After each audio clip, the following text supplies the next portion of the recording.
Ambassador Chen Li stood in the Grand Hall of the Galactic Council, and she felt very small. The room was enormous, bigger than any stadium on Earth. Above her, 47 different species sat in floating platforms that circled the center stage. Some looked like insects with too many eyes. Others were made of what seemed like living crystal. A few were so strange that Chen could not even understand what she was looking at. She had been preparing for this moment for 3 years. Earth had finally created faster-than-light travel in 2245. They had reached the stars, and within 2 months they found out they were not alone. The Galactic Council had been watching Earth for 200 years. Now Chen stood here with her team of 5 other humans. They wore their best diplomatic uniforms, dark blue with the United Earth symbol on their chests. Around them, thousands of aliens watched from observation decks. This was the biggest event in Council history in the last 1,000 years. A new species was joining the galactic community, but something felt wrong. Chen could feel it in her bones. The High Arbiter, a creature named Zexthor, rose from his platform. He looked like a massive praying mantis, 3 meters tall, with green armor-like skin and 4 arms. His voice came through Chen's translator device, cold and mechanical. "We have reviewed your species," Zexthor said. "For 2 centuries we have observed Earth. We have studied your history. We have analyzed your culture. And we have reached a decision." Chen's heart beat faster. Beside her, Commander Maria Santos, dressed in civilian clothes but still carrying herself like the military officer she was, tensed slightly. "Your species has a dark history," Zexthor continued. "In the last 500 years alone, you have fought 2 world wars. You created nuclear weapons and used them on your own kind. You have destroyed vast parts of your planet's ecosystem. You have committed genocide against your own people. You still have nations that refuse to cooperate with each other." Murmurs rose from the observation decks. Chen heard the word primitives translated from several different languages. "Furthermore," Zexthor said, raising one of his clawed hands, "your planet is what we classify as a Class 12 death world. Your gravity is higher than 70% of known civilized worlds. Your atmosphere contains toxins that would kill most species. Your native diseases are terrifyingly aggressive, and your species evolved through constant violence." A hologram appeared in the center of the room. It showed Earth's history: wars, weapons, destruction. Every bad thing humanity had ever done displayed for all to see. "You are apex predators," another council member said. This one looked like a floating jellyfish with glowing tentacles. "Your eyes face forward. You have teeth designed to tear flesh. You consume other living creatures for sustenance. This is highly unusual among civilized species." Chen wanted to speak, but the council had not given her permission yet. That was their first rule. Speak only when spoken to. She gripped her hands behind her back, nails digging into her palms. "The council has voted," Zexthor announced. 43 members voted yes. 4 voted no. The decision is clear. "Here it comes," Chen thought. "Humanity is classified as a Category 5 threat species," Zexthor said. The room fell silent. "This is the highest threat level we can assign. In the interest of galactic peace and safety, we cannot allow your species to roam freely among the stars." "What does that mean?" Chen asked, breaking protocol. She did not care anymore. Zexthor's insect-like face turned toward her. "It means you have 30 days to comply with our demands. You will surrender all military spacecraft. You will surrender all weapons of mass destruction. You will allow Council peacekeepers on Earth and all your colonies. You will submit to our guidance and oversight. If you refuse, we will implement containment protocols." "Containment protocols?" Commander Santos asked, her voice hard. "We will destroy your FTL capabilities," Zexthor said simply. "We will establish a blockade around your solar system. No ship leaves. No ship enters. You will remain in your home system until such time as you prove you are civilized enough to join the galaxy. This could take centuries, perhaps millennia." Chen felt like she had been punched in the stomach. Humanity had just reached the stars. They had just discovered they were not alone.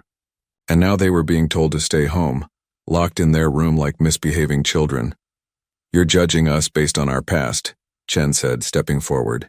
"Yes, we've made mistakes. But we've also created beautiful art. We've built civilizations. We've sent people to other worlds through pure determination. We've overcome disease and hunger. We're getting better." "Your progress is insufficient," a council member who looked like a bird with 6 wings said. "You still wage war." Just 5 years ago, the South American conflict killed 3 million of your people. That was a tragedy, Chen admitted. But it ended through diplomacy. We learned. We're learning. Too slowly, Zexthor said. The Council has existed for 50,000 years. In that time we have maintained peace. We have created a civilization spanning 300,000 light years. We did this by being careful, by screening species before they join us, by removing threats before they can spread. We're not a threat, Chen said. The vote says otherwise, Zexthor replied.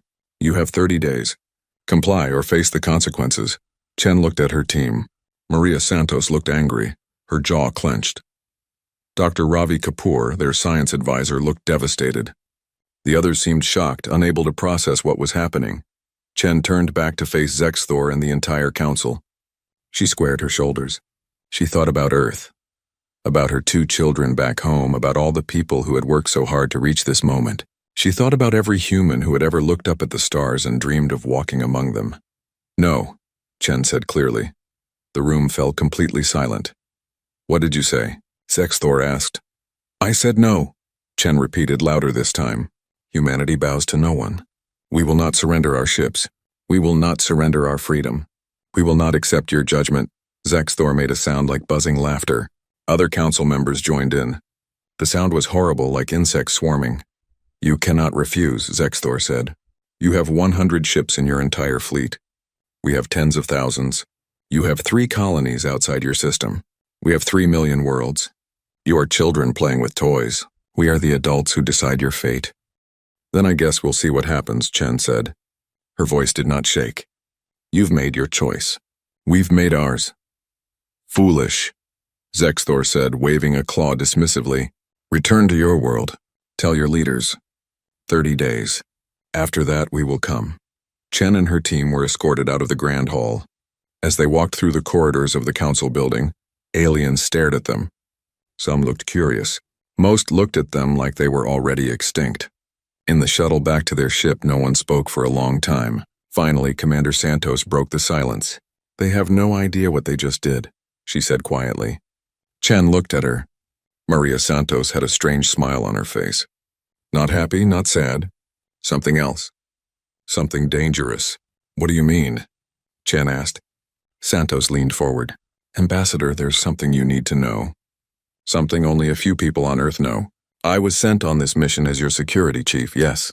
But that's not my only job. Go on, Chen said. For the last 75 years, ever since we detected the first signs of alien life, Earth's government has been preparing. Not preparing for first contact. Preparing for war. Dr. Kapoor gasped. What? That's impossible. I would have known. The scientific community would have known. That's the point, Santos said. It's classified beyond top secret. We have hidden shipyards. We have weapons they can't imagine.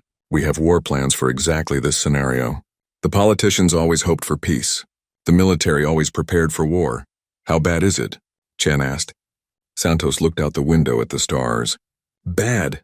The council has no idea what humans are capable of. They've been watching us, sure. But they've been watching our civilian activities. They don't know about the other stuff. The hidden stuff. They said they've been observing us for 200 years, Chen said. And we've been observing them for 50, Santos replied. We found their observation post decades ago. We learned to hide from them. We learned to show them only what we wanted them to see. We've been studying them too, learning their weaknesses, their fears, how they think, how they fight. Chen felt a chill run down her spine. You're saying we wanted this to happen? No, Santos said. We hoped it wouldn't. We hoped they'd welcome us. But we planned for the alternative. And now that it's here, we're ready. Their pilot, Lieutenant James Park, spoke up from the cockpit. Ambassador, I'm getting a coded transmission from Earth Fleet Command. It's for Commander Santos, eyes only. Santos moved to the front and read the message on a secured screen. When she came back, her face was grim. They want us home immediately, Santos said. They're recalling all human ships from Council space. As of this moment, we're in a state of emergency. War? Chen asked. Not yet, Santos said, but close. Earth needs 30 days to finish preparations. The Council gave us 30 days. Interesting coincidence, isn't it? Chen realized what Santos was saying. We knew they would do this. We had a 90% certainty based on our analysis of council history and psychology, Santos confirmed. Every species they've ever encountered, they either welcomed immediately or suppressed. There's no middle ground. They knew about our wars, our weapons, our death world origin. We knew they'd see us as a threat. So this was a test, Chen said. You sent me here knowing what would happen. No, Santos said firmly. We sent you here hoping we were wrong, hoping they'd surprise us, hoping they'd be better than our analysis suggested. But yes, we prepared for this outcome. Chen sat back in her chair. She felt manipulated, but she also understood. If the council was judging them as a threat, maybe they had good reason. Because humanity was dangerous. Humanity was preparing for war. What happens now? Dr. Kapoor asked. Now we go home, Santos said. We tell Earth what happened. And we let the military do what the military does best. Which is? Kapoor asked, though he sounded like he did not want to know the answer. Santos smiled that dangerous smile again. We show the galaxy what happens when you corner a death world species. When you judge us without knowing us, when you threaten our freedom. Their ship accelerated toward the system's edge where they could safely engage their FTL drive. Behind them, the capital world of the Galactic Council sparkled like a jewel in space. Peaceful, confident, sure of its power. Chen looked back at it through the window. She thought about Zexthor's dismissive laughter. She thought about the Council's arrogance. They thought humans were primitives. They thought this would be easy. In 30 days, they would learn the truth. Chen whispered to herself, too quiet for the others to hear. You have no idea what you just started. Far away, on one of the council platforms, observer Tivek watched the human ship depart. Tivek was one of the 4 council members who had voted against the classification. His species, the krill, had been warriors once, long ago. They understood violence in a way most council species had forgotten. Tivek had studied the humans carefully. He had read their literature, watched their entertainment, analyzed their military history. And he had seen something the others missed. Humans were not just warriors. They were survivors. They evolved on a world that tried to kill them every day. They learned to fight everything, nature, disease, each other. They never stopped adapting, never stopped improving, never stopped fighting. The other council members saw primitive violence. Tivek saw directed ferocity. There was a difference. He brought up the human military records that the council had reviewed. Most of it was 200 years old or older. Recent data was sparse. The humans had become very good at hiding things in the last century. Why would a species that just discovered FTL need to hide anything? Tivek felt something he had not felt in a very long time. Fear. He opened a private communication channel to his home government. Begin emergency defensive preparations, he said. I believe we have made a terrible mistake. The emergency session of the United Earth government began exactly 4 hours after Ambassador Chen's ship entered Earth's orbit. Every major leader from every nation appeared on the massive holographic display. The room was deep underground, beneath the UEG headquarters in Geneva. It was built to survive a nuclear war. Today, it might need to survive something worse. President Sarah Okonkwo of the United African States called the meeting to order. She was the current rotating chair of the UEG Security Council. Her face looked tired. She had been awake for 36 hours straight since receiving the first coded transmission from Chen's team. Ambassador Chen, President Okonkwo said, please give your full report. Chen stood at the podium and told them everything. She held nothing back. When she finished, the room was silent. Then everyone tried to talk at once. Order, Okonkwo shouted. One at a time. Premier Volkov, you have the floor. The Russian premier leaned forward on his display. This is what we planned for. This is exactly what we planned for. I say we activate Protocol Omega immediately. We should try diplomacy again, the Brazilian president argued. Perhaps if we explain what? The Indian Prime Minister interrupted. They've already judged us. They gave us 30 days and then threatened to imprison us in our own solar system. There's nothing to explain. Admiral Webb, President Okonkwo said, turning to a man standing in the corner. Your assessment? Admiral Marcus Webb stepped into the light. He was 68 years old, with gray hair cut military short and a face covered in scars from the South American conflict. He had been Earth's top military commander for 10 years. More importantly, he had been the director of Project Olympus for the last 15. We can win. Webb said simply. The room erupted again. Webb waited for silence, then continued. The council thinks they know us. They don't.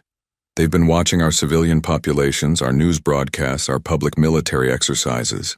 They haven't been watching the things we didn't want them to watch. Webb activated a hologram in the center of the room. It showed the solar system, but with additions that made everyone lean forward. 75 years ago, we detected the Council's observation satellites watching Earth, Webb explained. We didn't destroy them. We learned from them. We reverse-engineered their stealth technology. Then we made it better. Once we could hide from them, we started building. The hologram zoomed to the asteroid belt. Hundreds of red dots appeared. Hidden shipyards, Webb said. 37 facilities carved into asteroids. From the outside, they look like mining operations.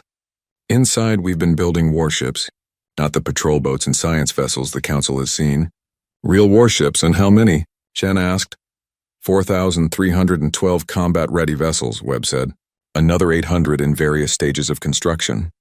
The room fell silent. Everyone had known about the hidden military programs, but no one except the Security Council knew the numbers. That's not all, Webb continued. The hologram changed, showing the Kuiper Belt at the edge of the solar system. We have defense platforms, automated weapon systems, mines. The Council fleet will have to cross 40 astronomical units of defended space to reach Earth. Every meter will cost them. What about their numbers? The Chinese premier asked. Our intelligence says they have tens of thousands of ships. They do, Webb confirmed. But quantity isn't everything. The Council hasn't fought a real war in 12,000 years. They've done peacekeeping missions. They've suppressed primitive species. They've never faced a peer opponent. We have. He looked around the room. Every nation represented here has military experience.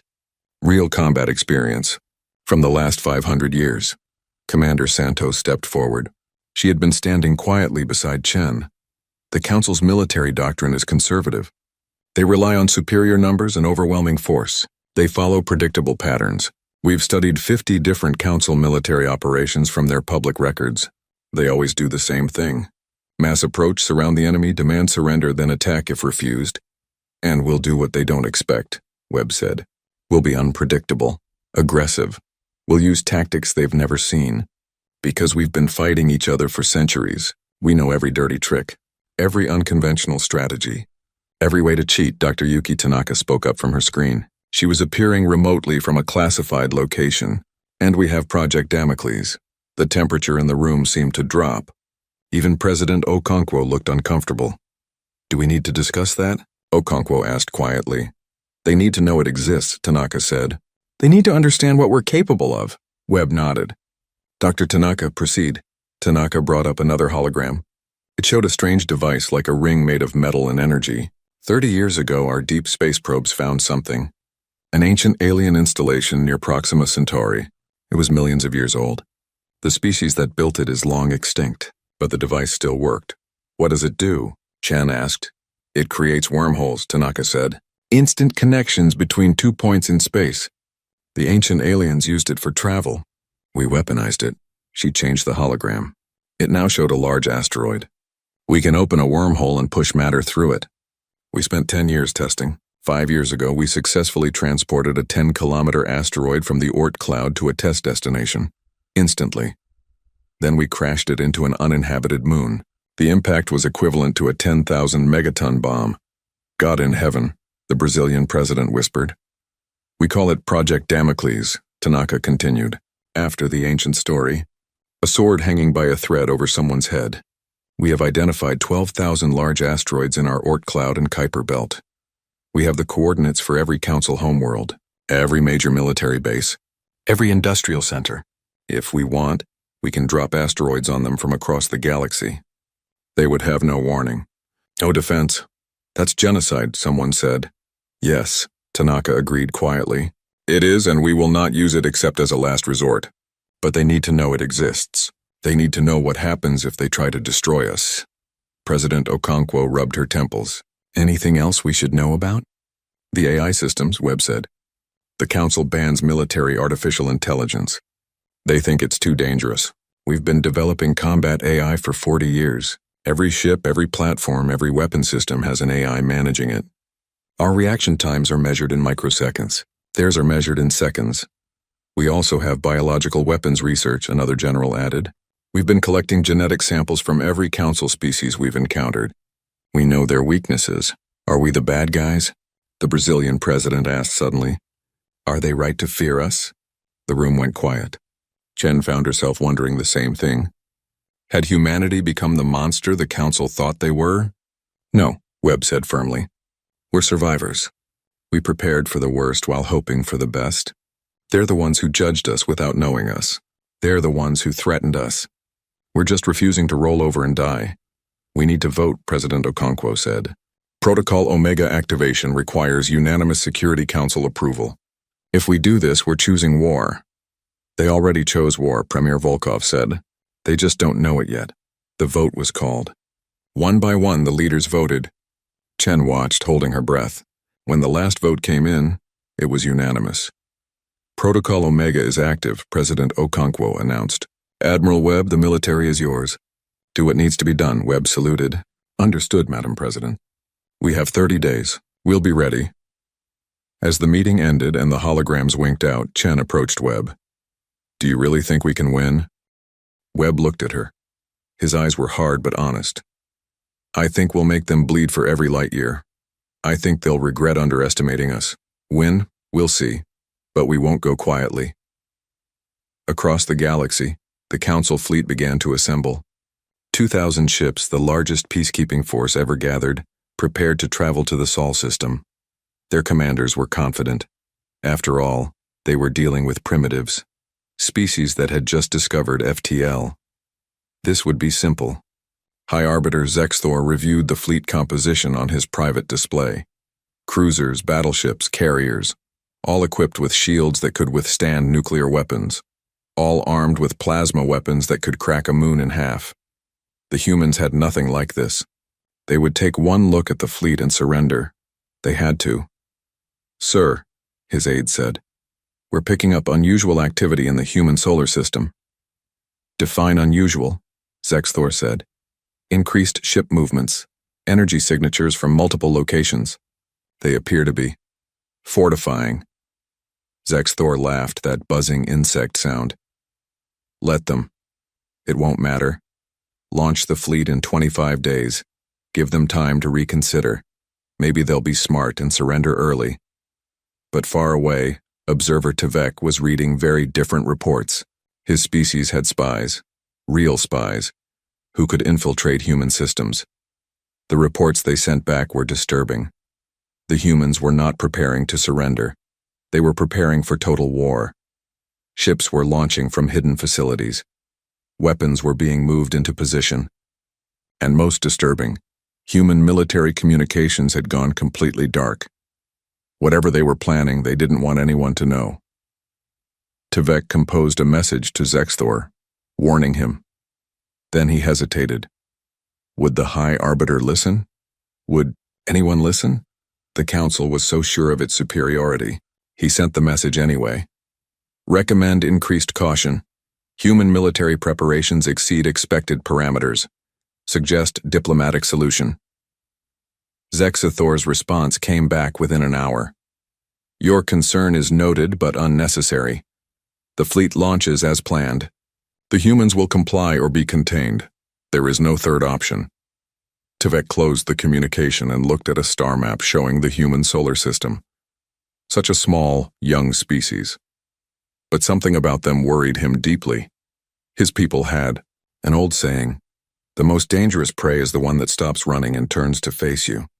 The humans had stopped running. On Earth, the countdown continued. Military personnel moved to their stations. Civilian populations in the colonies began evacuations. Children were sent to deep space havens. Everything that made humans valuable, their art, their history, their culture, was backed up and hidden across the solar system. Admiral Webb stood on the bridge of the EFS Indomitable, humanity's largest warship. It had been built in secret over 15 years, assembled piece by piece inside a hollowed asteroid. The Council had never seen it. No one outside Earth's military command knew it existed. Status report, Webb ordered. All fleets report ready, sir, his executive officer said. Defense platforms active. Weapons armed. AI systems online. And Damocles? Dr. Tanaka confirms ready status, sir. She says she can target any coordinates in the galaxy within 30 seconds. Webb nodded. He looked out at Earth, beautiful and blue below them. He thought about his grandchildren down there, about every human who had ever lived, every human who would ever be born. The Council thought they were judging a primitive species. They were wrong. They were threatening a species that had climbed to the top of the food chain on a death world. A species that had split the atom before they left their planet. A species that had nearly destroyed themselves a dozen times and came back stronger each time. Humanity's greatest weakness was also their greatest strength. They never gave up, never surrendered, never stopped fighting. Broadcast to all ships, Webb ordered. All personnel, this is Admiral Webb. In 25 days we will face an enemy that outnumbers us 10-1. They think we're primitives, they think this will be easy.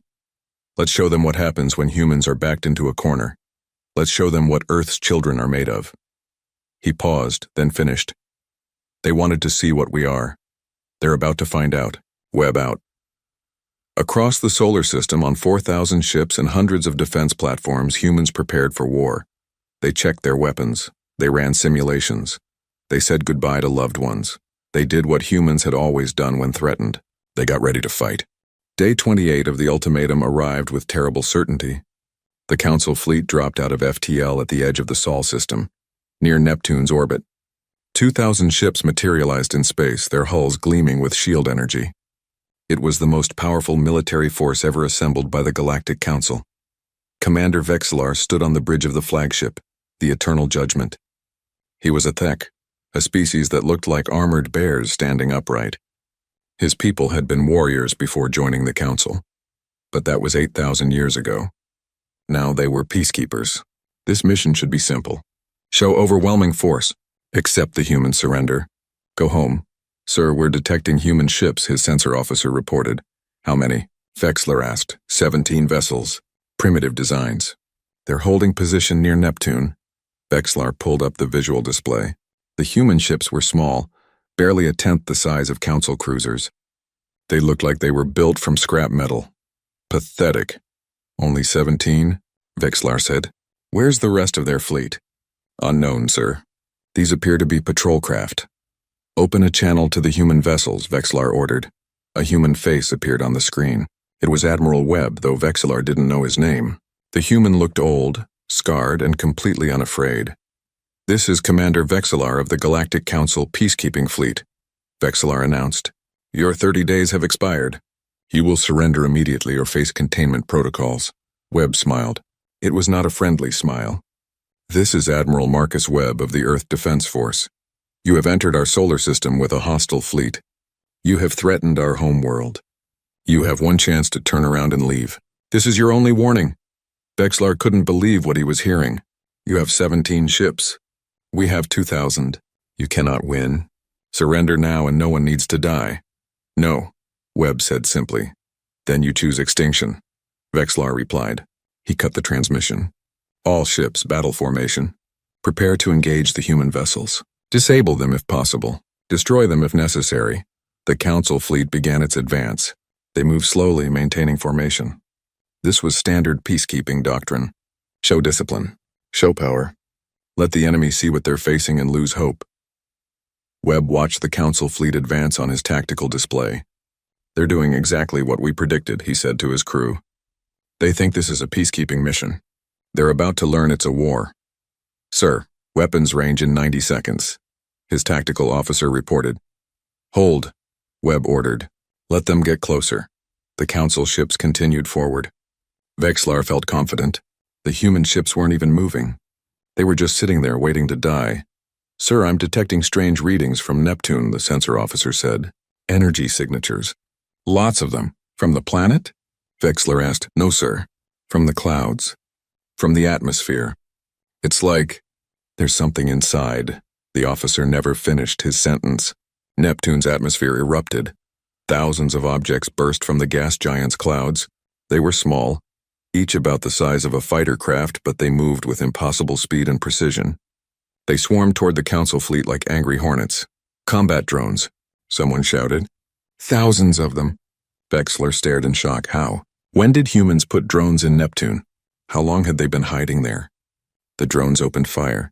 They didn't use plasma weapons or energy beams like council ships. They used mass drivers, simple kinetic weapons that threw metal slugs at incredible speeds. The slugs slammed into council shields at thousands of meters per second. At first, the shields held, but the drones didn't stop firing. Hundreds of them focused on single ships, hammering the same shield points over and over. The shields began to flicker. Then fail, return fire, Vexler ordered. All ships engage the drones. The council fleet's plasma weapons lit up space. They hit dozens of drones, vaporizing them instantly. But for every drone destroyed, 10 more took its place. And they kept firing, kept moving, never staying in one place long enough to be an easy target. Then the second wave hit. From the outer edges of the solar system, from the Kuiper belt, massive railgun platforms activated. They had been sitting silent and cold, invisible to sensors, waiting. Now they fired. The railgun slugs were huge. Each one the size of a bus made of solid tungsten, accelerated to 90% of light speed. At that velocity, they weren't weapons anymore. They were relativistic kill vehicles. Physics itself became a weapon. The first slug hit a council battleship dead center. The ship's shields barely slowed it down. The slug punched through the hull like it wasn't there, through the reactor out the other side, and kept going. The battleship broke in half. Its reactor went critical. The explosion destroyed 2 nearby ships. Evasive action, Vexler screamed. All ships scatter. But the council fleet was in formation, close together, perfect targets. The railgun platforms kept firing. Each shot took minutes to reach its target. But at those speeds, the council ships had seconds to react. Their point defense systems were designed for plasma torpedoes and missiles, not solid metal moving at relativistic speeds. Ships began to die. 1, 10, 50, 100. We need to retreat. Vexlar's second-in-command shouted, No! Vexlar snarled. We have 2,000 ships. Push forward. Get to those platforms and destroy them. The council fleet tried to advance, but the human drones were everywhere. They had split into attack groups. Some focused on engines, crippling ships' mobility. Others targeted sensors, blinding them. Others went for weapon systems, and they were learning. The human AI controlling the drones adapted to every council defensive tactic within seconds. When the council tried jamming, the drones switched to different frequencies. When the council focused their point defense, the drones attacked from different angles. It was like fighting a single intelligent entity with thousands of bodies. Then Admiral Webb gave the order that changed everything. All ships attack pattern Sigma. Execute. The 17 human ships that had been sitting still suddenly moved. But they didn't attack the council fleet, they ran. They turned and accelerated away at full speed, engines burning bright. They're retreating, someone on the council flagship shouted. After them, Vexler ordered. Don't let them escape. It was a trap. Of course it was a trap. But Vexler didn't see it. He was too angry, too embarrassed that primitive humans were hurting his fleet. 500 council ships broke formation and chased the retreating humans. They chased them right into the minefield. The mines had been placed months ago, hidden among Neptune's outer moons, dormant and silent. Now they activated. They weren't traditional mines. They were munitions that the humans called Kasaba howitzers, shaped nuclear charges that focused the explosion in one direction, creating a lance of radiation and plasma. The mines detonated. 50 nuclear explosions, all perfectly positioned, all aimed at the charging council ships. The shields that could withstand plasma weapons couldn't handle nuclear fire at close range. Ships died by the dozens. The surviving council ships tried to retreat, but now they ran into the second wave of drones, the ones that had been waiting on the other side of the minefield. These drones didn't use mass drivers. They were suicide drones packed with antimatter warheads. They rammed council ships and detonated. The battle had lasted 4 hours. When it ended, Vexlar stood on the bridge of his damaged flagship and looked at the casualty reports. He couldn't breathe, couldn't think. 837 ships destroyed, 300 more too damaged to fight. Out of 2,000 ships, he had less than 900 combat-effective vessels left. The humans had lost 11 drones for every council ship destroyed. But drones didn't have families, didn't have names. The humans had lost 17 ships in the final exchange, when they stopped running and turned to fight. But those 17 ships had taken 40 Council vessels with them. "Sir," his communications officer said quietly, "we're receiving a transmission. From the humans. It's on all frequencies. They want the whole galaxy to see." "Put it on screen," Vexillar said numbly. Admiral Webb's face appeared. He looked tired but satisfied. Behind him, damage control teams worked on the bridge of the Indomitable, which had survived the battle despite heavy damage. "People of the Galactic Council," Webb said, "you sent 2,000 ships to conquer Earth, to force us into submission, to judge us as primitives. We sent you a message today. We are not primitives. We are survivors. We are fighters. We are humans. And we will not surrender. Not today. Not tomorrow. Not ever." He leaned forward, his scarred face filling the screen. "Tell your leaders. Tell your commanders. If you come for Earth, you will bleed. Every light year will cost you. Every planet will be a battle. We didn't start this war, but we will finish it. On our terms." The transmission ended. Vexillar stood in silence. Around him, his crew waited for orders. But what orders could he give? They had come to suppress a primitive species. Instead, they had been mauled by an enemy that fought like nothing in Council history. The humans didn't fight honorably. They used tricks, traps, weapons that violated every Council doctrine. They hid their forces. They targeted commanders. They used suicide tactics. They fought like they were trying to win at any cost. Because they were. Because for humans, this wasn't a peacekeeping mission. It was survival. "Get me a quantum link to High Arbiter Zexthor," Vexillar ordered finally. "He needs to know what we're facing." Across the galaxy, the news of the Battle of Neptune spread like fire. Every species in the Council saw the footage, saw the human drones swarming, saw the railgun platforms firing, saw Council ships, the pride of galactic civilization, being torn apart by a species that had FTL for less than 3 years. In the Council chambers, caos erupted. How is this possible? The humans were primitives. They had barely 100 ships. The intelligence reports must have been wrong. Catastrophically wrong. High Arbiter Zexthor received Vexillar's report in his private chambers. He read it 3 times, refusing to believe it. Then he watched the battle recordings. His mandibles clicked together in agitation. "This changes nothing," he said to his advisors. "They got lucky. They prepared one ambush. We will adapt. We will send a larger fleet. 20,000 ships. 30,000 if needed. We cannot let this stand. If other species see that humans can defy the Council, our authority is finished." "Sir," one advisor dared to say, "perhaps we should negotiate. The humans clearly have capabilities we didn't anticipate." "No," Zexthor said firmly. "The Council does not negotiate with Category 5 threats. We contain them. We suppress them, or we destroy them.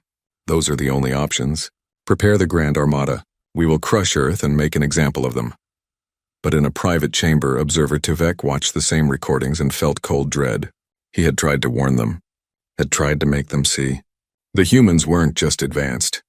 They were strategic, creative, ruthless when threatened, and they had only shown a fraction of their capabilities. The battle at Neptune was not humanity fighting desperately. It was humanity sending a message. Tuvek opened a secure channel to his homeworld. "Withdraw our fleet from Council territory, now. Recall all our people from Council space. We're leaving the Alliance." "Sir, we can't," his aide protested. "We can and we will," Tuvek said. "The Council is about to fight a war they cannot win. When it's over, I don't want our species remembered as the ones who helped try to exterminate humanity, because that's what this is becoming, attempted genocide. And I believe the humans will win, because they're willing to do whatever it takes, and we're not." On Earth, celebrations were brief. Yes, they had won the first battle, but everyone knew it was just the beginning. The Council wouldn't stop. They couldn't stop. Their pride wouldn't let them. Admiral Webb stood in the war room, looking at updated intelligence reports. The Council was mobilizing everything.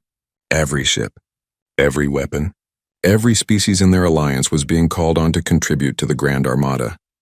"They're going to throw everything at us," Commander Santos said. "Good," Webb replied. "Let them gather their forces. Let them spend time organizing and mobilizing, because every day they waste we're preparing, digging in, getting stronger."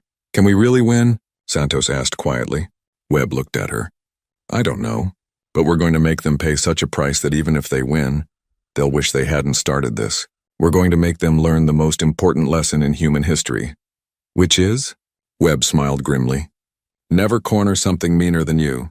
And humans are always meaner when we're cornered. 3 months after the Battle of Neptune, the galaxy was on fire, not with plasma and explosions, though there was plenty of that. It burned with fear, confusion, and something the Galactic Council had not felt in thousands of years. Uncertainty. The Council's Grand Armada was still assembling. 20,000 ships from 43 different species, all preparing to descend on the Sol system and end the human problem once and for all. But while they gathered their forces, humans went to work. The war spread across the galaxy in ways the Council never expected. Because humans didn't fight like civilized species, they fought dirty. On Velkis Prime, capital world of the Velkisian people, the morning news broadcasts were interrupted. Every screen, every hologram, every communication device suddenly showed the same thing: a human woman sitting at a desk. She looked professional, calm, and spoke clearly in perfect Velkisian. "Good morning, people of Velkis," she said. "My name is Lieutenant Sarah Kim of Earth Intelligence. I'm here to tell you the truth your government doesn't want you to know." She began showing documents, secret council files, communications between the council and the Velkisian government, evidence that the council had been manipulating Velkisian elections for 300 years, evidence that they had suppressed Velkisian technology to keep them dependent, evidence that the Velkisian leadership was paid to keep their people in line. "Your leaders sold you out," Kim said simply. "They traded your freedom for comfort, and now they want you to send your children to die fighting humans, fighting us because we refuse to do the same thing you should have done centuries ago. We refused to submit," the broadcast ended. But it was too late. The information was out. Within hours, protests erupted across Velkis Prime. Within days, the Velkisian government was in crisis. Within 2 weeks, they withdrew their forces from the Council Armada. The same thing happened on 12 other worlds. Human intelligence operatives, who had been infiltrating Council space for decades, activated simultaneously. They leaked secrets, exposed corruption, showed internal Council communications that revealed how little the Council thought of their lesser member species. The Council's unity began to crack, but the information warfare was just the beginning. Human hackers, using AI systems that could think at speeds no organic mind could match, penetrated the Council's banking networks. In a single coordinated attack, they crashed the entire financial system. Stock markets collapsed. Currency values plummeted. Trade froze. The Council tried to fight back, but human cyber warfare was decades ahead of anything they had seen. Every time they closed one breach, humans opened 10 more. Every firewall they built, human AI tore down in seconds. And then there was the psychological warfare. That was the worst part, because humans had studied every Council species carefully. They knew their fears, their traumas, their weaknesses. The Thek, the bear-like warriors, were proud of their honor and history. Humans broadcast fake evidence that their ancient heroes were actually criminals and cowards. It wasn't true, but it didn't matter. The psychological damage was done. The Hilvari, a species of empaths, were bombarded with images and sounds of suffering. Real footage from the Battle of Neptune, from Council ships being destroyed, from their own soldiers dying. The Hilvari couldn't handle it. Their military contingent had a mental breakdown. Half of them deserted. The humans even used biological warfare, though not how the Council expected. They released harmless viruses into Council territory. The viruses didn't hurt anyone. They just made people sick for a few days. But the fear they caused was immense. Every species wondered, if humans can make us sick, can they kill us? The answer was yes, and humans made sure everyone knew it. This is barbaric. High Arbiter Zexthor raged in an emergency council session. This is not how civilized species wage war. They're not civilized, another council member said. That's the point. That's what we've been saying. Then we destroy them, Zexthor said. No more hesitation. No more mercy. We show the galaxy what happens when you defy the council. But it was getting harder to hold the council together. 4 more species withdrew from the alliance. 8 declared neutrality. The Grand Armada was down to 15,000 ships and morale was terrible. Meanwhile, the military war continued. Human ships, fast and agile, raided council supply lines. They didn't fight fair battles. They ambushed convoys. They destroyed supply depots. They attacked shipyards. They used hit-and-run tactics that drove Council commanders crazy. Every time the Council gathered forces for a major assault, the humans would strike somewhere else. It was like fighting smoke, like fighting ghosts. Admiral Webb coordinated the campaign from the Indomitable, which had been repaired and upgraded after the Battle of Neptune. He moved constantly, never staying in one place long enough for the Council to find him. "They're adapting," Commander Santos reported during one strategy meeting. "They've started using unpredictable patrol routes, random inspection points. They're learning." "Good," Webb said. "The longer they learn, the more time we buy." "How are the colonies?" "Civilians evacuated from the forward positions. Military installations at full strength. If they come for the colonies, we'll make them bleed." Webb nodded. The strategy was working. They couldn't beat the Council in a straight fight. Not yet, but they could bleed them, frustrate them, make them angry and careless. But Webb knew this couldn't last forever. Eventually, the Council would gather enough forces for a final assault. They would come for Earth itself. And when that happened, humanity would have to play their final card. Project Damocles. Dr. Yuki Tanaka had been working on the project non-stop for 3 months. The ancient wormhole technology was reliable, but targeting needed to be perfect. One mistake and they could miss their target by light years. "We're ready," she told Admiral Webb during a secured communication. "We have 12,000 asteroids in position. We have coordinates for every major Council installation, every homeworld, every military base. We can hit them all simultaneously if needed." "How long to fire?" Webb asked. "From order to impact, 30 seconds, Tanaka said. "The wormhole's open. The asteroid goes through. The wormhole closes. There's no defense. No warning. They just appear in orbit and fall." Webb felt sick. He was talking about genocide. About killing billions. But what choice did they have? The Council wanted to imprison humanity forever, wanted to destroy their freedom. This was the only deterrent that might work. "Prepare for demonstration," Webb ordered. "One asteroid. One target. Make it visible. Make it something the whole galaxy can see." 3 days later, the Council received a message. It was broadcast on every frequency and every language, from every human transmitter across the galaxy. "This is Admiral Marcus Webb of the Earth Defense Force. The Council has been hunting us for 3 months. You've attacked our colonies. You've killed our people. You've tried to break us. Now we show you why that was a mistake."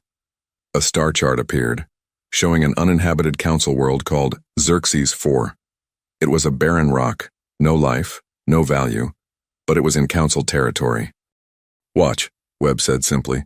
On 10,000 ships, on 100 worlds, billions of beings watched their screens. They watched Xerxes 4, watched and waited. The asteroid appeared without warning. One moment, empty space. The next moment, a 10-kilometer rock was in orbit, already falling. It hit Xerxes 4 at 40 kilometers per second.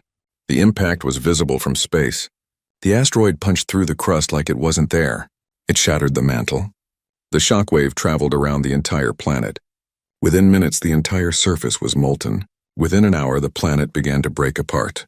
The galaxy watched in horror as an entire world died. "This is Project Damocles," Webb's voice continued. "We have 12,000 asteroids positioned throughout the galaxy. Every Council homeworld is targeted. Every major installation. Every military base. If you continue this war, if you attack Earth, if you try to destroy us, we will drop these asteroids. We will not surrender. We will not submit. And if we must die, we will take you with us." Dr. Tanaka appeared on screen next to Webb. She looked tired and sad. "I developed this weapon because I was ordered to. I hoped we'd never use it. But make no mistake, we will use it if we must. We have uploaded the target list to every news service in the galaxy. Everyone can see that we're not bluffing. Your homeworld, your family, your species, all of it can end in 30 seconds. The transmission ended. The galaxy fell silent. In the Council chambers, chaos erupted. Species representatives screamed at each other. Some demanded immediate attack on Earth before the humans could use Damocles. Others demanded immediate peace. Still others simply fled, returning to their homeworlds to prepare defenses that wouldn't work. "This is a bluff," Zexthor insisted. "They wouldn't really. They destroyed an entire planet in front of us." Someone shouted back. "Oh, they showed us they can. They showed us they will. They're genocidal maniacs," another voice cried. "No," Observer Tuvek said quietly. The room fell silent. Everyone turned to look at him. They're cornered. We tried to suppress them. We threatened their freedom, their very existence. And now they're showing us what happens when you push a death world species too far. This is our fault, not theirs. You dare defend them? Zexthor snarled. I dare tell the truth, Tvek said. We judged them without understanding them. We saw violence in their past and assumed they were primitive. We didn't see their restraint. For 3 months they've been fighting us, and they could have used Damocles at any time. They didn't. They used it on an empty world to prove a point. They're not genocidal. They're desperate. Then what do we do? Someone asked. We end this war, Tvek said, before it ends us. But Zexthor would not listen. He had committed too much. Lost too much. He couldn't back down now. We attack, he ordered. We take every ship we have. We go to Earth. We end this now. If they use Damocles, then we all die. But I don't believe they will. They're bluffing. And if they're not, Tvek asked, then at least we die with honor, Zexthor said. Rather than living in a galaxy where primitives dictate terms to the Council, 8,000 ships. That's what remained of the Council Armada. 8,000 ships from 20 species who were still loyal to Zexthor, or too afraid to leave or too proud to surrender. They began their final journey to Earth. Admiral Webb received the news and felt his stomach drop. This was it, the moment they'd been preparing for, the moment he'd been dreading. They're really coming, Santos said. Yes, Webb replied. Damocles didn't stop them. Will we use it? Santos asked. If they attack Earth, will we really kill billions? Webb looked at her for a long moment. I don't know. But we have to make them think we will, because if they don't believe it, we've already lost. He opened a channel to all Earth forces. This is Admiral Webb, the Council is coming. Every ship, every weapon. They're coming for our home, for Earth, for everything we love. We've fought for 3 months. We've shown them what humans can do. Now we show them what humans will do to protect their home. All ships converge on Earth. All defense platforms power up. All personnel battle stations. This ends here, one way or another. Luna, Earth's moon, transformed. The entire surface opened up, revealing weapons that had been built into the rock over decades. Railguns, missile batteries, energy weapons reverse-engineered from captured Council technology. Luna wasn't a moon anymore. It was a fortress. Earth's orbital rings, the massive space stations that circled the planet, deployed millions of defense drones. Every civilian who could hold a weapon volunteered. Every ship that could fly joined the defense fleet. 3 billion humans stood ready to defend their homeworld against 8,000 alien ships, against species that had traveled the stars for millennia. It was insane. It was impossible. It was human. As the Council fleet approached the Sol system, Admiral Webb stood on the bridge of the Indomitable and looked at Earth below. He thought about his grandchildren, about every human who had ever lived, about every human who would ever be born. If we win, he said quietly to Santos, we save humanity. If we lose, we make sure they remember. We make sure the galaxy never forgets what it cost to try to conquer Earth. And if we use Damocles, Santos asked. Webb closed his eyes. Then we make sure no one wins. Mutually assured destruction, the same thing that kept us from destroying ourselves with nuclear weapons. Maybe it'll work on a galactic scale. The Council fleet entered the outer solar system. The final battle was about to begin, and the galaxy held its breath. The Council fleet emerged from FTL at the edge of Earth's solar system. 8,000 ships, the largest military force High Arbiter Zexthor could assemble. They arranged themselves in traditional battle formation, a massive wall of metal and energy advancing slowly toward Earth. On the bridge of his flagship, Zexthor looked at the blue planet in the distance. So small, so insignificant, yet it had caused so much damage to the Council's authority. Today that ended, one way or another. Sir, we're detecting the human fleet, his sensor officer reported. How many ships? 4,000, sir. They're arranging in defensive positions around Earth and Luna. Zexthor felt satisfaction. 4,000 against 8,000. Even with their tricks, the humans couldn't win this. Open a channel. All frequencies. I want the whole galaxy to hear this. When the channel opened, Zexthor spoke. Humans of Earth, you have defied the Council. You have killed our people. You have threatened the peace that has lasted 50,000 years. But this ends now. Surrender. And we will be merciful.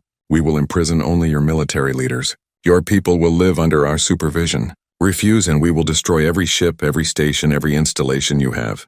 Your choice. Admiral Webb's face appeared on screen. He looked older than he had 3 months ago. Tired, but his eyes were still hard. You came to our home. You threatened our freedom. You started this war. And now you want mercy? No, if you want Earth, you'll have to take it. And we'll make you pay for every meter. You cannot win, Zexthor said. Maybe not, Webb replied. But we can make sure you lose. Project Damocles is armed and ready. Every Council homeworld is targeted. If Earth falls, they fall too. That's the deal. That's the only deal. You're bluffing, Zexthor said. You wouldn't really commit genocide. Webb's expression didn't change. Try us, attack Earth and find out. The transmission ended. Zexthor stared at the blank screen. Was Webb bluffing? Could he really kill billions? Everything Zexthor knew about humans said they were capable of terrible violence. But would they really do it? He made his decision. All ships advance. Weapons free. We're ending this. The Council fleet began its final approach. The Battle of Earth had begun. The first shots were fired at maximum range. Council plasma weapons reached out across millions of kilometers. Human railguns responded. Space lit up with violence. But this battle was different from Neptune. The Council had learned. They didn't bunch up. They spread out, making themselves harder targets. They used their shields effectively, rotating damaged ships to the rear. They fought smarter, and they had numbers. For every human ship there were 2 Council vessels.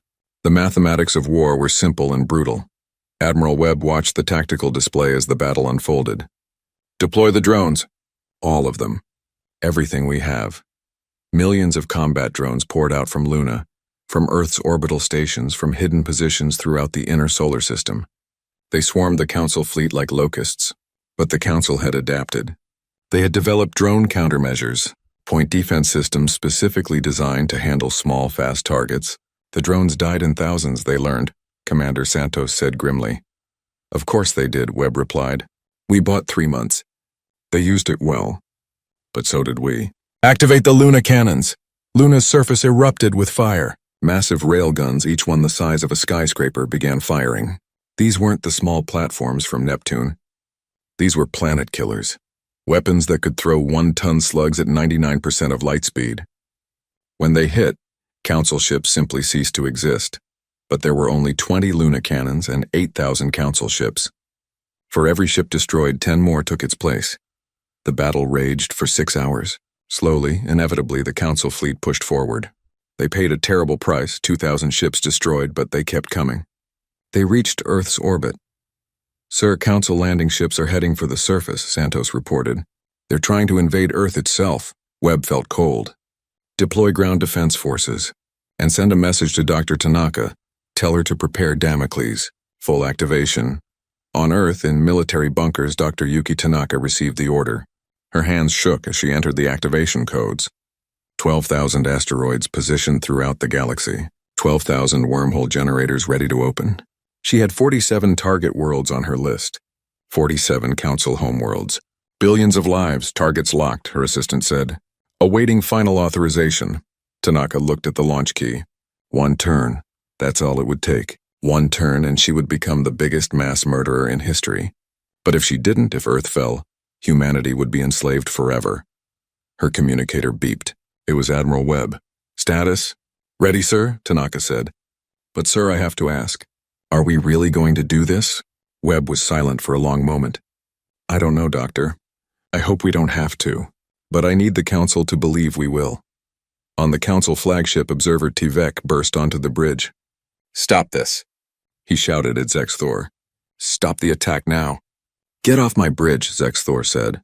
I have intelligence from my people, Tivek said desperately. The humans aren't bluffing. They've activated Damocles. It's online. They're ready to fire. I don't believe it, Zexthor said, then you'll doom us all. Tivek grabbed Zexthor by his armor. Listen to me. My spies confirmed it. They're ready. They're actually ready. If we don't stop, everyone dies. Your world, my world. 47 civilizations gone. Is your pride worth that? Zexthor stared at him.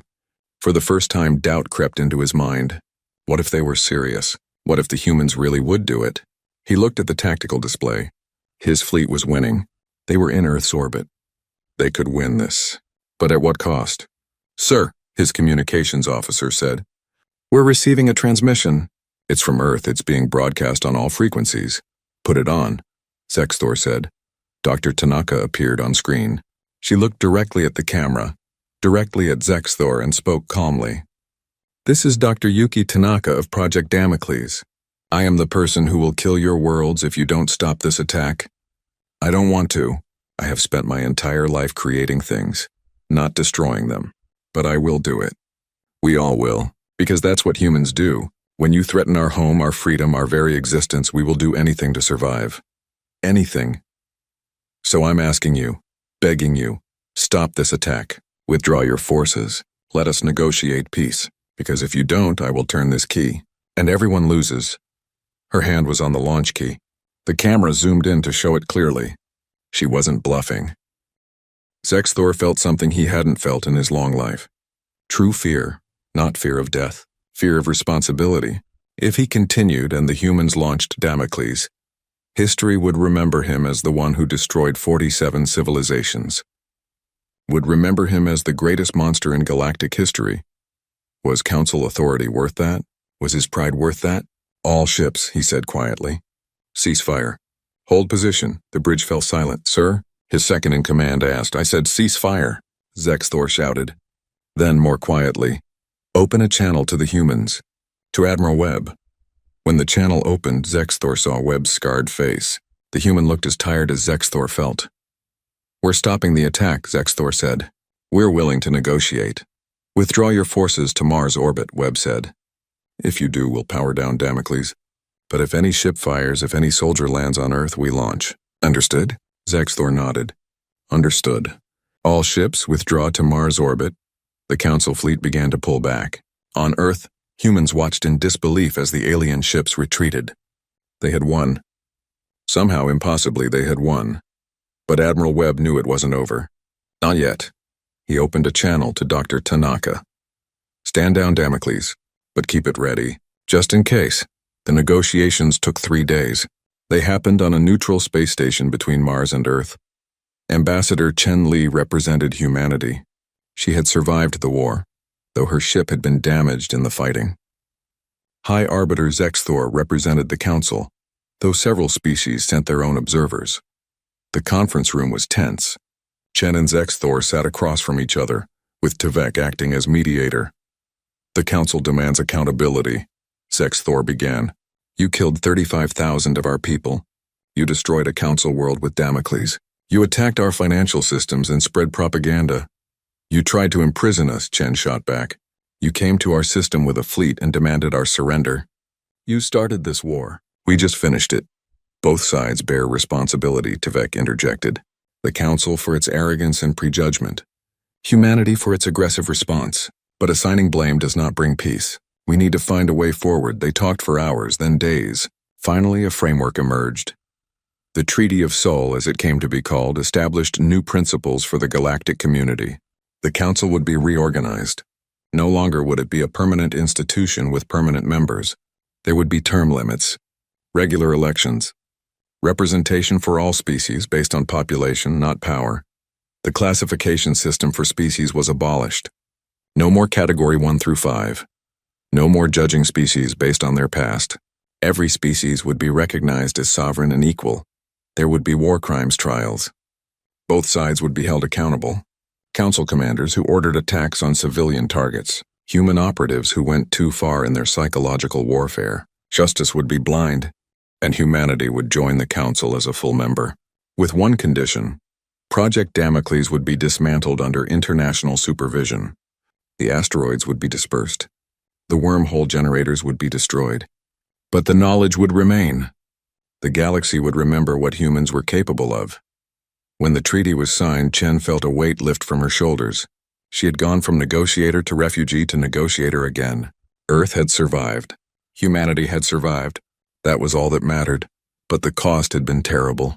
400 million human dead, 12 billion Council casualties, one uninhabited planet destroyed, trillions in economic damage.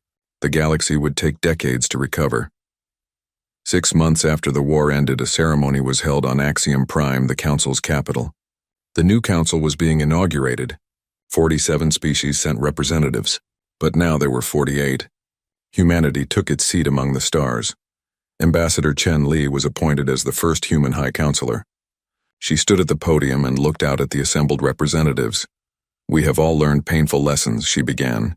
"The council learned that power without humility leads to tyranny, that judging without understanding leads to conflict, that the galaxy is larger and more complex than any one civilization can control." She paused, then continued. "And humanity learned that we are not alone, that our actions have consequences beyond our world, that strength must be tempered with wisdom, that survival is not the same as victory." She looked directly at where Zexthor sat. He had been allowed to remain on the council as a junior member, a symbolic gesture of reconciliation. "We do not forget what happened. We cannot forget. 400 million of my people are gone, 12 billion of yours, but we can choose to learn from it, to build something better." "The old council governed through fear and force," Chen said.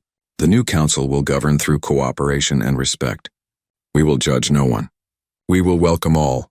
But let this be the lesson learned in blood: underestimate any species at your peril." Humanity was underestimated. We responded with fury. Others may do the same. So we must be better, all of us. She stepped back from the podium. The chamber was silent for a moment. Then slowly, one by one, the representatives stood and applauded. Even Zexthor stood, his mandibles clicking in what might have been respect. Admiral Webb watched the ceremony from Earth. He had retired immediately after the war, refusing any honors or medals. He felt he didn't deserve them. 400 million dead. He had been prepared to kill billions more, but he had also saved humanity. That had to count for something. Commander Maria Santos visited him at his home in Colorado. They sat on his porch looking at the mountains, drinking coffee.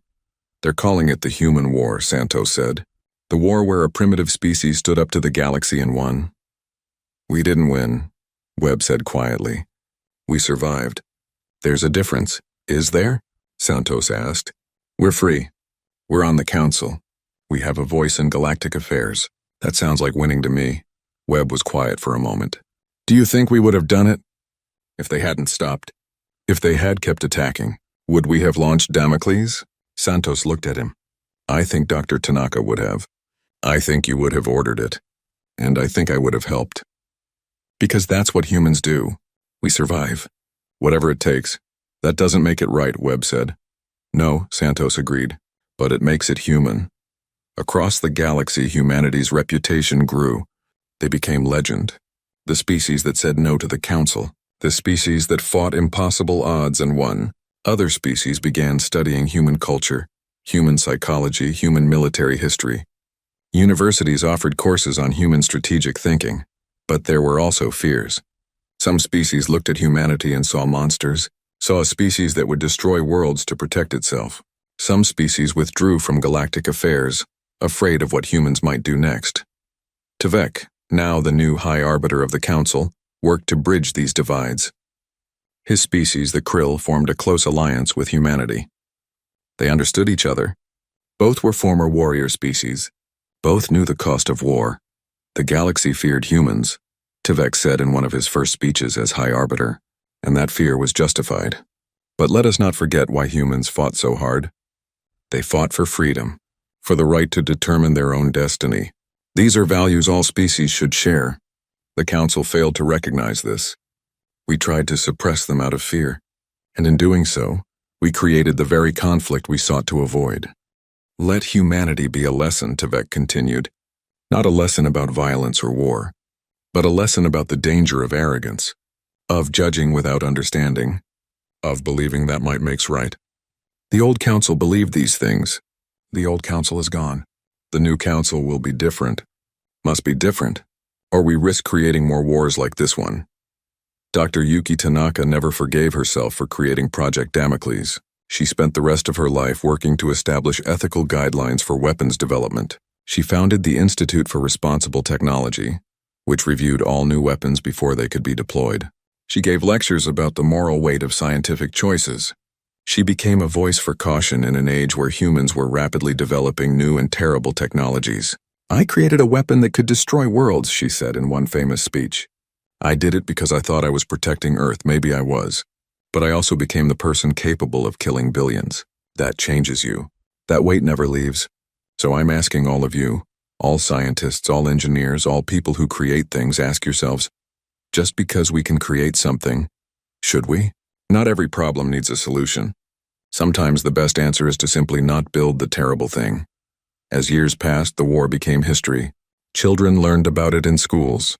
The Battle of Neptune, the Siege of Earth, the Treaty of Sol, it became mythology, the time when humanity stood alone against the galaxy. But those who lived through it never forgot. They carried the scars, physical and mental. They remembered the fear, the desperation, the terrible choices made in the name of survival. 10 years after the war, Ambassador Chen Li returned to Axiom Prime for the anniversary ceremony. She was older now, grayer but still sharp. She stood where she had stood a decade before when the Council had judged humanity. 10 years ago, we stood here as strangers, she said to the assembled Council. The galaxy looked at us and saw primitives, saw threats, saw something to be controlled or contained, and in response, we showed you what happens when you corner a death world species. We showed you our teeth. But that's not the whole story, Chen continued. Because after the war, we could have withdrawn, could have isolated ourselves, could have said the galaxy tried to hurt us, so we'll hurt it back. Instead, we chose to engage, to participate, to help build something better. She smiled. That's the real human story. Not the violence, though we're capable of it. Not the weapons, though we can build them.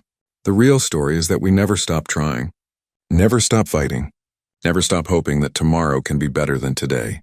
We're stubborn that way. So yes, the galaxy should remember the human war, Chen concluded. Should remember what happened when they misjudged us. But they should also remember what came after. Remember that we chose cooperation over isolation.